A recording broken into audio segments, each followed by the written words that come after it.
Hello students, I am Prataka Pathak from Access Institute and today we are going to study about cell, its structure and functions.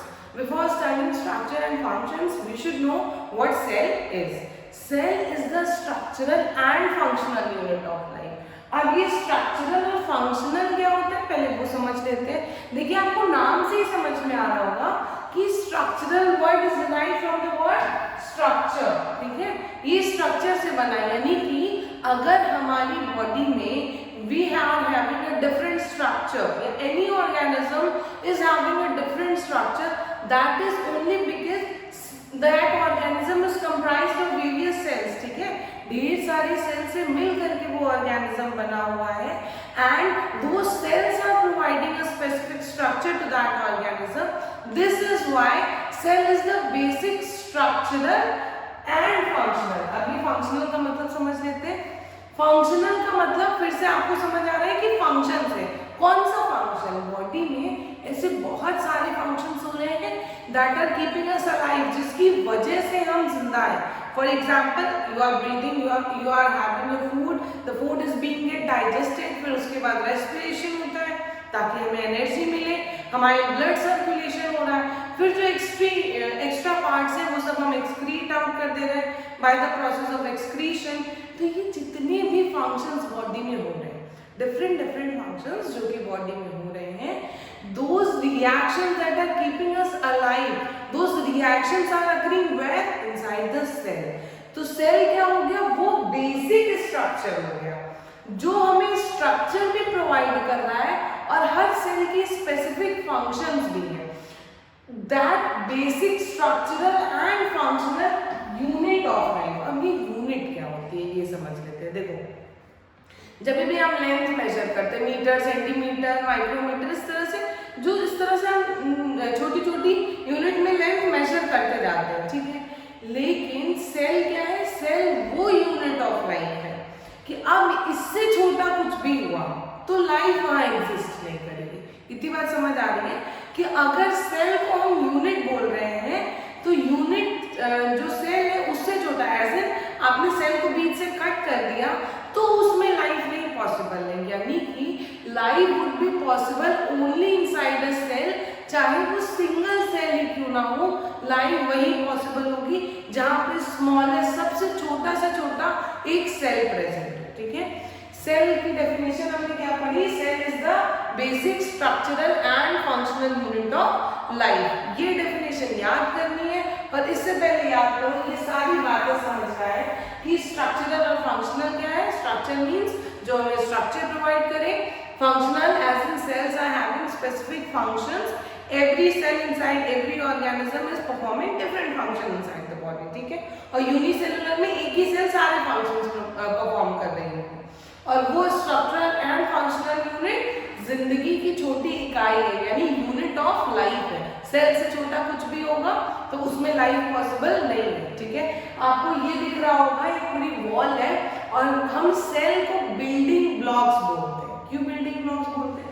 जैसे various BRICS को जोड़ के एक पूरी wall create हो जाती है, वैसे ही वेरियस छोटे छोटे सेल्स से मिला करके एक पूरा ऑर्गेनिज्म तैयार हो जाता है, ठीक है।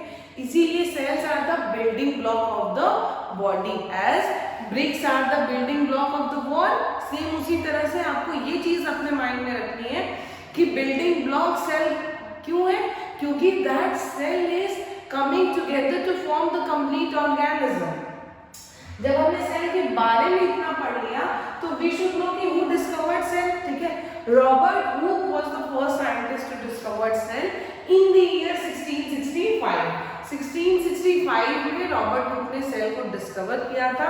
कैसे डिस्कवर किया था? उन्होंने एक रबर कॉर्क लिया था, रबर प्लांट का उसका कॉर्क लिया था, ठीक है। कॉर्क क्या होता है? कॉर्क स्टेम में से जो डेड टिश्यू होते हैं उसको कॉर्क बोलते हैं, ठीक है।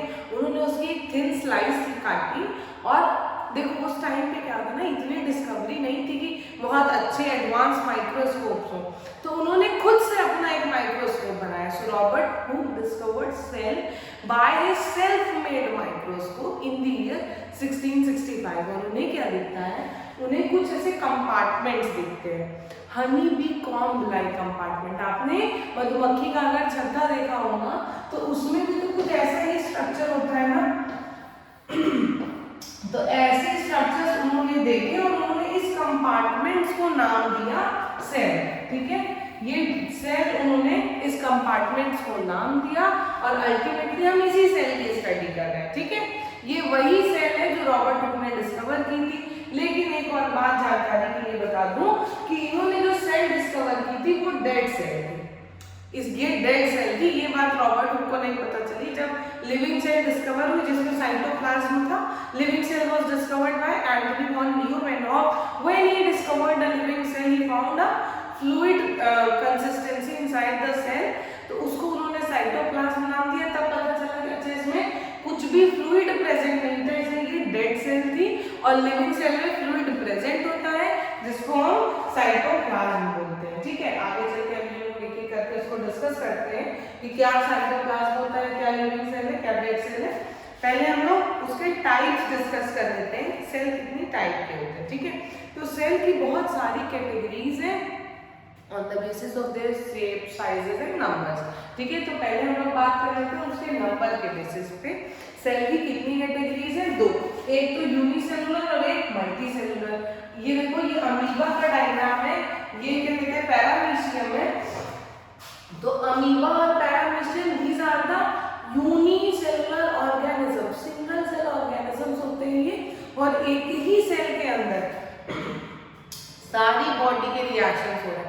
ये इसी सेल से खाना भी खा रहे होंगे, इसी सेल से वो खाना डाइजेस्ट कर रहे होंगे, फिर उसको एक्सक्रीट कर रहे होंगे, रेस्पिरेशन कर रहे होंगे। वो सारा प्रोसेस जो हमारी बॉडी में डिफरेंट ऑर्गन्स या ये कहो डिफरेंट सेल में हो रहा है, अमीबा या पैरामीशियम या कोई भी यूनिसेलुलर की बॉडी में वो सिंगल सेल होता है। एक ही सेल के अंदर वो सारे रिएक्शंस हो रहे होंगे। ठीक है, नेक्स्ट है मल्टीसेलुलर। मल्टीसेलुलर के एग्जांपल्स आपको बहुत सारे दिख रहे हैं। यूनिसेलुलर के अलावा जितने मल्टीसेलुलर है, ह्यूमंस, डॉग, कैट, प्लांट, सब मल्टीसेलुलर ऑर्गेनिजम्स है।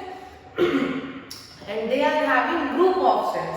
Every cell is performing definite function. ठीक है, अब जो ये ग्रुप ऑफ सेल होता है उसको हम टिश्यू भी बोलते हैं। टिश्यू मतलब वो ग्रुप, ऐसे कोई भी एक सेल आपने नोज से ले लिए, एक हाथ से ले लिया, एक लंग से ले लिया, उसका ग्रुप बना दिया, तो वो सेल को टिश्यू नहीं बोलेंगे। टिश्यू हम उस सेल को बोलेंगे those group of cells that are performing definite function having same structure. ठीक है, सेम स्ट्रक्चर की सेल्स और वो सेम वही डेफिनेट फंक्शन परफॉर्म करें। फॉर एग्जाम्पल, आपकी नोज की सेल्स को पता है कि अच्छा ठीक है, they have to breathe in the oxygen and breathe out the CO2 gas, इसीलिए वो ग्रुप ऑफ सेल एक टिश्यू बना रही है। ठीक है, सेम सेल्स जिसका सेम फंक्शन हो, सेम स्ट्रक्चर हो, उसको हम बोलते हैं कि those cells having definite function and definite structure is forming a tissue. जो सेम फंक्शन हो जिसका और सेम स्ट्रक्चर हो, उनका ग्रुप भी हम टिश्यू बोलेंगे। किसी के भी ग्रुप को अलग अलग सेल्स, अलग अलग ऑर्गन से मिला के जो ग्रुप है उसको हम टिश्यू नहीं बोलेंगे। तो ये बात हो गई हमारी differentiation of cells on the basis of their numbers. अब हम बात कर लेते हैं differentiation of cell on the basis of their shapes. देखो, सबसे पहले आपको यहाँ पे दिख रहा है रेड ब्लड सेल। ये रेड ब्लड सेल हल्का स्फेरिकल दिख रहा है, स्फेरिकल, इसका शेप का नाम होता है बाइकॉन्केव स्फेरिकल। बाइकॉन्केव स्फेरिकल, स्फेरिकल तो दिख रहा है, ये बाइकॉन्केव क्या होता है? आपने फिजिक्स में इस तरह मिरर पढ़ा होगा, कॉन्केव मिरर, है ना? तो जो साइड से अंदर ऐसे हल्का धंसा होता है उसको कॉन्केव बोलते हैं। तो ये बाइकॉन्केव मतलब इधर से भी और इधर से भी ऐसा स्फीयर है जिसको अगर हम बीच से कट करें तो कुछ ऐसा शेप होगा, इसीलिए हम इसको बाइकॉन्केव बोलते हैं। अब इसकी इस शेप का काम क्या है? देखो, रेड ब्लड सेल क्या करता है? रेड ब्लड सेल ऑक्सीजन को ट्रांसपोर्ट कर रहा है बॉडी में। ठीक है, जितना ज्यादा ये कॉन्केव, अच्छा बताओ इस स्ट्रक्चर में तुम ज्यादा ऑक्सीजन कैरी कर सकते हो या इस स्ट्रक्चर में? ऑब्वियसली जब वो कॉन्केव है तब वो ज्यादा ऑक्सीजन कैरी कर सकता है। तो एक बार में red blood cell 4 molecules of oxygen को कैरी कर रहा होता है, बिकॉज उसका शेप वैसा है। ठीक है, नेक्स्ट देखिए आपको यहाँ पे कॉलमनर एपिथेलियम है। ये एपिथेलियम के ऊपर छोटे छोटे आपको हेयर लाइक प्रोजेक्शंस दिख रहे हैं। ये हेयर लाइक प्रोजेक्शंस को हम बोलते हैं सीलिया। अब यहाँ पे अगर कोई पार्टिकल आता है तो ये अगर हेयर लाइक प्रोजेक्शंस मूव करेंगे तो इसका मूवमेंट पॉसिबल है, और ये पार्टिकल मूव करते हुए इधर इधर इस तरह से मूव करके अलग ये डेफिनेट टारगेट ऑर्गन पे पहुंच जाएगा। तो इसीलिए ये एपिथेलियल टिश्यूज के ऊपर, यानी कि इनका फंक्शन वही है ट्रांसपोर्टेशन का, तो उस एपिथेलियम के ऊपर सीलिया लग गया है ताकि वो ट्रांसपोर्ट कर सके। यहाँ पर देखो ये ओवम सेल्स है, ओवम सेल सर्कुलर होते हैं, इनका साइटोप्लाज्म ज्यादा बड़ा है। क्यों? क्योंकि ultimately when sperm is going to fuse with this ovum cell to form the zygote, the developing zygote will need energy to divide into differentiation into various cells, इसीलिए ovum जो है उसका साइटोप्लाज्म ज्यादा होता है। नेक्स्ट देखो ये smooth muscle cells है। These cells are responsible for the contraction and relaxation। जैसे स्टमक में अगर स्मूथ मसल सेल्स प्रेजेंट है तो स्टमक का फंक्शन भी तो है कि stomach has to contract and relax regularly when we eat, और पेरिस्टाल्टिक मूवमेंट हो रहा होता है बॉडी में जैसे ही हम खाना खा रहे होते हैं। तो इसीलिए ये मसल सेल्स क्या है, ये थोड़ी सी मूवमेंट जो है वो इंटरनल मूवमेंट अलाउ कर रही है, हल्की सी फ्लेक्सिबल है। तो उनके सब जितने भी शेप्स हैं, हर शेप के डिफरेंट होने की वजह से हर डेफिनेट सेल का फंक्शन भी डिफरेंट है। ये देखो ये नर्व सेल है, ये longest cell inside the body है, और इसके लॉन्गेस्ट होने से फायदा क्या है? नर्व सेल क्या करती है? नर्व सेल इंपल्सेस को कंडक्ट करती है। जैसे कि तुमने अभी कोई गर्म चीज हम जैसे ही टच करते हैं हम तुरंत हाथ हटा लेते हैं। कैसे तुरंत हाथ हटा लेते हैं? हमारे स्पाइनल कॉर्ड में तुरंत मैसेज जाता है कि you are touching an hot object और remove your hand otherwise you will burn it, इसीलिए हम तुरंत हाथ हटा लेते हैं। तो इतनी जल्दी मैसेज गया, हमने जस्ट ऐसे छुआ हम तुरंत हटा लिया। वो क्या हुआ? ये न्यूरॉन सेल्स क्योंकि इतनी लंबी longest cell of the body है, इसीलिए तो ये जल्दी जल्दी नर्व इंपल्स को लेके गए और वापस से मैसेज लेके आने की रिमूव जो है। सपोज करो कि ये नर्व सेल का शेप इस तरह आरबीसी की तरह होता तो कितनी देर में पता चलता? हम ऐसे यहाँ कोई कैंडल जल रही है, आराम से बात कर रहे हैं, जब भी पूरा काला हो जाता तब तक आरबीसी जो है वो गोल गोल होकर नर्व इंपल्स कंडक्ट आते, तब तक तो आधा जल चुका होता। तो इसके फंक्शन के लिए इसका शेप भी अलग है ना, इसको जल्दी चीजें पहुंचानी थी, जल्दी मैसेज कन्वे करना था, इसीलिए ये क्या है? लॉन्गेस्ट सेल है। अब उसके बाद ये स्पर्म सेल है, मूवमेंट के लिए देखो इसके पास टेल प्रेजेंट है, ठीक है, ये टेल प्रेजेंट है। तो जैसे इसका टेल तो वो मूवमेंट पॉसिबली कर सकता है और जाकर के यहाँ से ओवम को यूज कर लेगा। तो कहने का मतलब ये है कि different cells are having different functions on the basis of their shapes, ठीक है। नेक्स्ट हम पढ़ते हैं classification of cells on the basis of their sizes. ये देखो ये ऑस्ट्रिच का एग है, इतना बड़ा, ठीक है, इतना बड़ा ऑस्ट्रिच का एग होता है, वो डायग्राम में थोड़ा और बड़ा है, इतना बड़ा होता है। तो जब भी कोई आपसे पूछता है कि लार्जेस्ट सेल कौन सी है, सब लोग बताते हैं ऑस्ट्रिच एग, लेकिन complete ostrich egg is not the largest cell of the body. ये of the world largest cell क्या होती है? इस जैसे कि कोई एग होता है तो सबको पता है उसके सेंटर में उसका यॉक होता है ना, जो सेंटर में यॉक होता है वो सबसे ज्यादा बड़ी सेल है पूरे वर्ल्ड में, क्योंकि ये जो व्हाइट वाला पार्ट होता है एल्ब्यूमिन, वो व्हाइट वाला पार्ट क्या कहते हैं? वो व्हाइट वाले पार्ट में तो फिर डिफरेंशिएशन हो जाता है और ढेर सारी सेल्स बन जाती है। तो इसके ढेर सारी सेल्स बनने की वजह से ये जो है ये पूरा का पूरा एग को हम लार्जेस्ट सेल नहीं बोल सकते, सिर्फ ये जो यॉक पार्ट है, जो व्हाइट जो येलो वाला पार्ट है, ये सबसे लार्जेस्ट सेल है, ठीक है। तो अगर आपसे कोई पूछता है कि which is the largest cell in the world, you should say yolk of ostrich egg, not the complete egg is the largest cell. अगर हमने लार्जेस्ट की बात करें तो स्मॉलेस्ट भी पता होना चाहिए। स्मॉलेस्ट सेल है माइकोप्लाज्मा, ये एक बैक्टीरियल सेल है। This cell is living without cell wall, ठीक है, सेल वॉल के बिना ये सेल है, इसीलिए ये सबसे छोटी सेल है अक्रॉस द होल वर्ल्ड। ठीक है, अब हम बात करते हैं, हमने क्या क्या देख लिया, सेल का क्लासिफिकेशन देख लिया, उसके नंबर्स के बेसिस पे, शेप्स के बेसिस पे और साइजेस के बेसिस पे।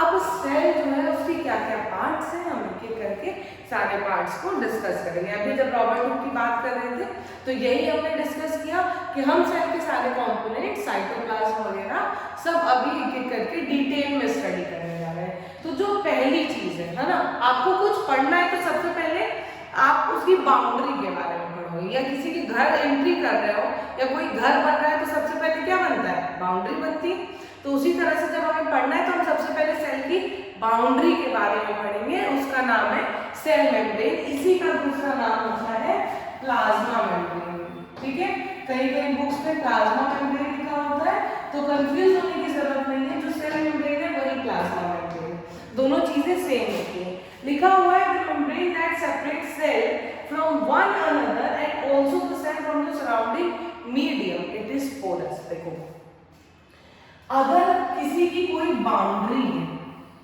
तो वो बाउंड्री बनाने का क्या मतलब है, उसके बगल वाले घर से वो घर सेपरेट हो जाए। एक तो यही मतलब, वो बाउंड्री नहीं होती तो दोनों घर एक ना हो गए।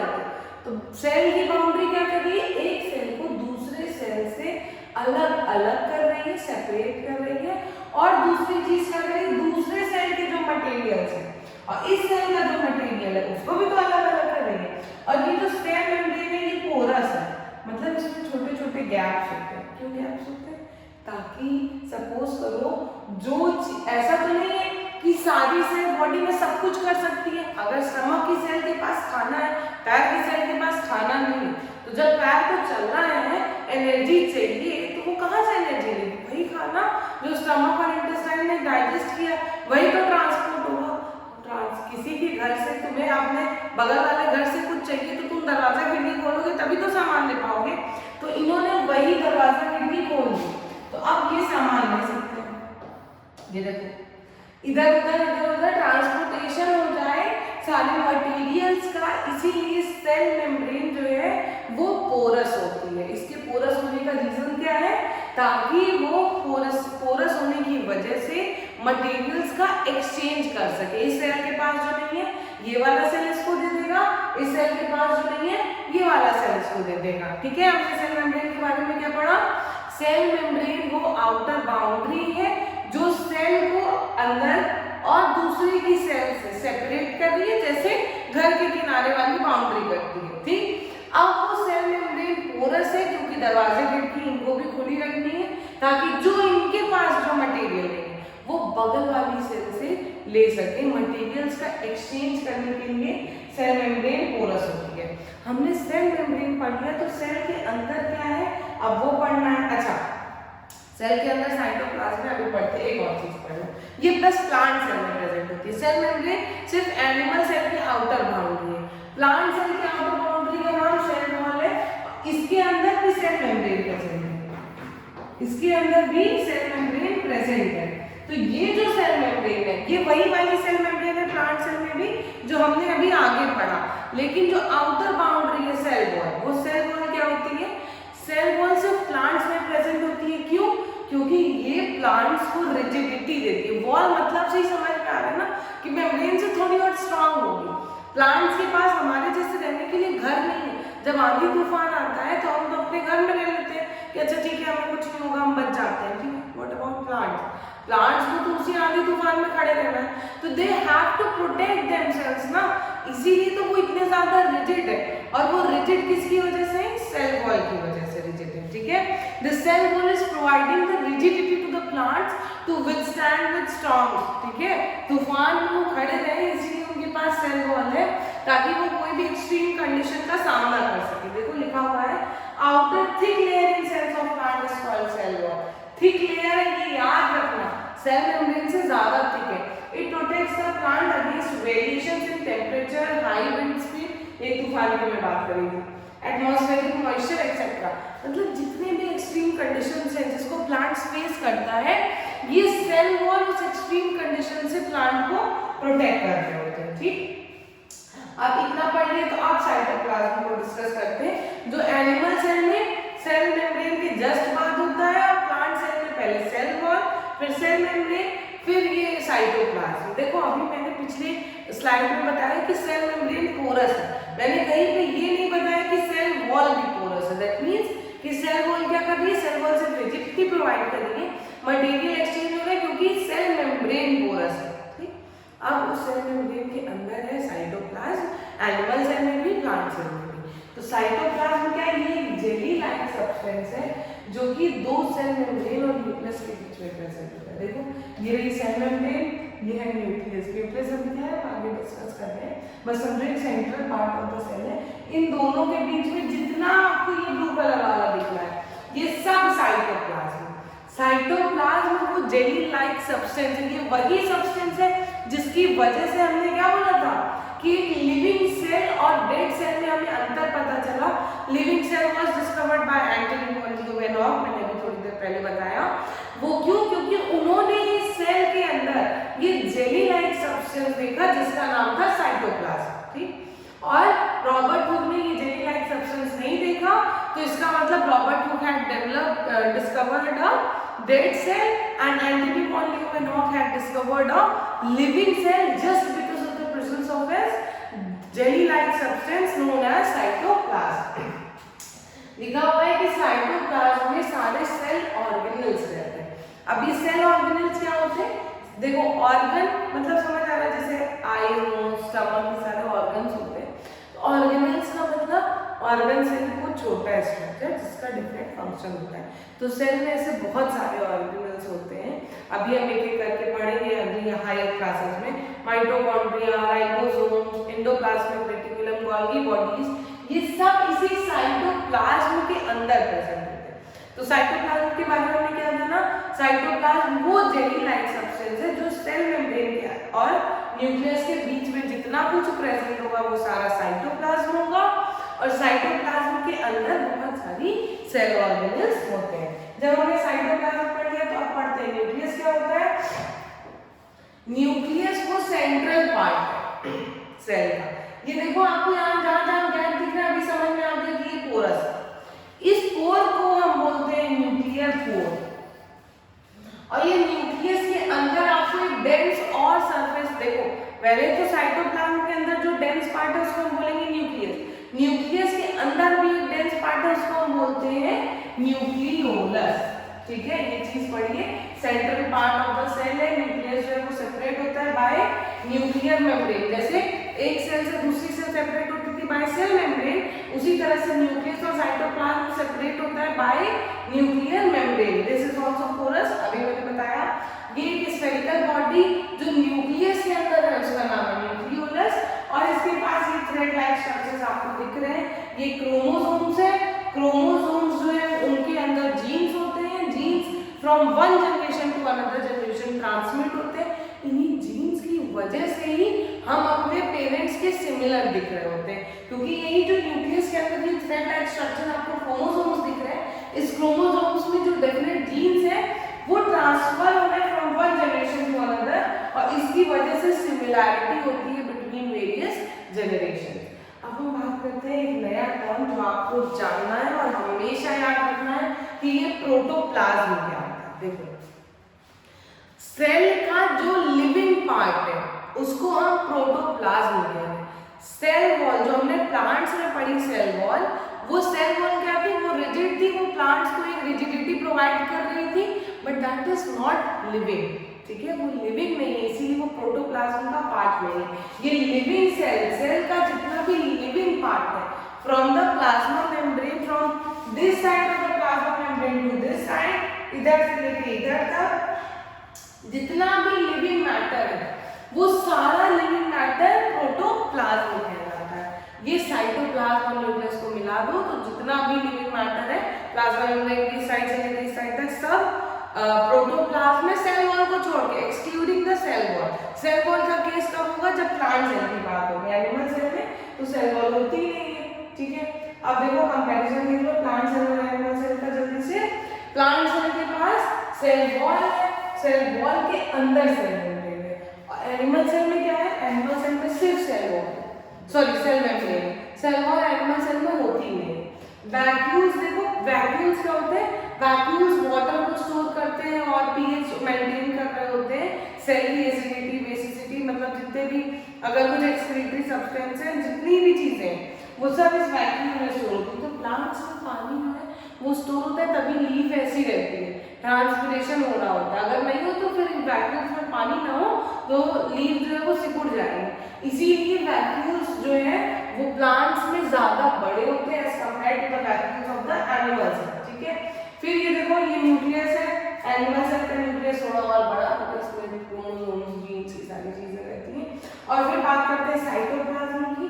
तो ये जो आउटर सरफेस आपको दिख रहा है जहाँ पे ग्रीन ग्रीन पार्टिकल्स है, ये साइटोप्लाज्म, और ये ग्रीन वाला क्या है, ये क्लोरोप्लास्ट है। क्लोरोप्लास्ट क्या होता है, वो ग्रीन पिगमेंट जिसमें फोटोसिंथेसिस हो रहा होता है। हमारी बॉडी में फोटोसिंथेसिस करने का कोई ऐसा इक्विपमेंट नहीं प्रेजेंट है, तो हमारी बॉडी में फोटोसिंथेसिस नहीं हो रहा है, सिर्फ प्लांट्स की बॉडी में क्लोरोप्लास्ट प्रेजेंट है। इसीलिए सिर्फ प्लांट्स की बॉडी में फोटोसिंथेसिस हो रहा है, हमारी बॉडी में फोटोसिंथेसिस नहीं हो रहा है। This was all about the cell. Thank you for the class.